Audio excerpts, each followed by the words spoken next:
All right, in case you were worried about those tax cuts coming at all, fear not. White House Economic Advisor Gary Cohn, White House GOP leaders, they say they're all on the same page and that President Trump is 100% committed to getting tax reform done this year. But then I saw his budget director, Mulvaney, interviewed over the weekend that they might want to get health care done first. Anyway, I'm confused.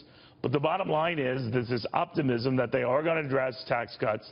And the president continue his Twitter attacks on the GOP to make sure they stay focused on this sort of thing and go for simple majorities, no longer that 60-vote thing.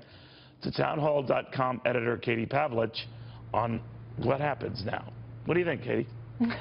Well, what happens now? I mean, it looks like they're going to try and move forward on tax reform. They said they wanted to start that in August. I'm not sure that's going to happen. The Treasury Secretary laid out that timeline earlier this year with Mick Mulvaney. The House, Senate, and the White House came out with this long list of priorities for tax reform last week and kind of a unified push to get this process started. But there's two things at play here, Neil. The first is Obamacare, which is a campaign promise.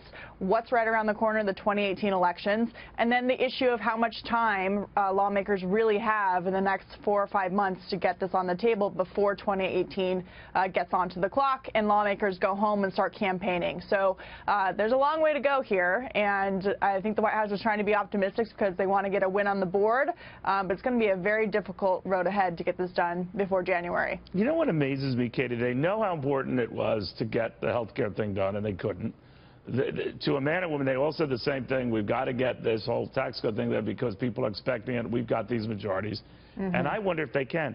Do they have a death wish as a party in control of Washington? Because I don't think that will just be a midterm election thing. That could be a generational thing if they screw up that much. Well, Neil, they don't call the Republican Party the stupid party for nothing. But the one thing that they have going for them right now is that Democrats are polling actually far lower than they are in terms of jobs and the economy. And when you look at what the president laid out today during his cabinet meeting with his new chief of staff, General Kelly, he laid out, as you did in the previous segment, all of the economic indicators that he's seeing that are being overlooked in the press as a result of all of the drama coming out of the White House. So if people start to feel that, they might be a little bit more forgiving. But on the Obamacare issue, it's not just about a promise, it's that people can see exactly how it's hurting them, whether it's their doctor networks being limited or their premiums going up again. But it's on Republicans now. That's what makes it so ironic. It's going to be, in the eyes of the American public, I suspect, on the party in power that takes the blame for this thing sort of unraveling, right?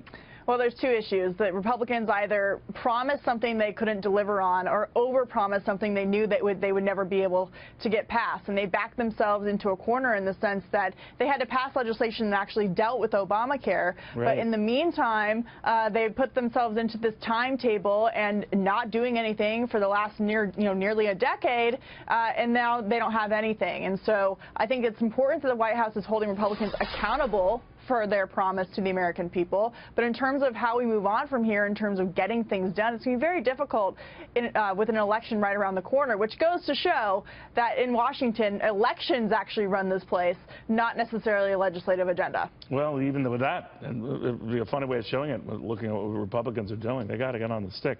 Katie, thank you very, very much.